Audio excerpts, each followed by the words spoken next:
तर आज आपण शतकाचे दशकात आणि एककात हजारपर्यंतचे रूपांतर सोप्या पद्धतीने पाहणार आहोत. पूर्ण व्हिडिओ पहा, विसरणार नाही तुम्ही.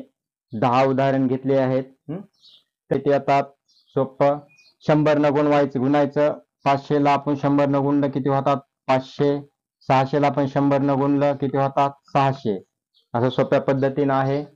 700 7 ला 700 मध्ये त्याचे एककात रूपांतर करायचे म्हणल्याच्या नंतर 100 न गुणायचं किती येतं 700. आणि त्याच्यानंतर आपण 8 शतक मध्ये आपले दशक किती होतात.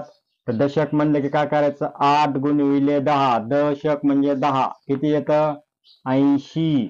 तर हे दशकला 8 न म्हणजे 10 न गुणायचं असतं. कोणत्याही संख्येला शतक दिले ना तर त्याच्यात एक संख्या कोणती दिली आपली 8 आहे. तर 8 न गुणायचं. शतकला दशक म्हणजे 10 न गुणलं की येतं 9. 9 शतक मध्ये किती असतं. मग दशक म्हणलं 9 शतकला दशक मध्ये करायचं म्हटलं की 9 गुणिले द म्हणजे 10. आपली 90 टेन्स किती 9 शतक मध्ये. 9 शतक मध्ये किती 900. 900 मध्ये 10च्या नोटा किती येतात 90. 900 मध्ये 10च्या नोटा 90 येतात. आपलं म्हणजे 10 शतकचा आपण जेव्हा 1000ची सिरीज शिकू त्यामध्ये शिकू आपण.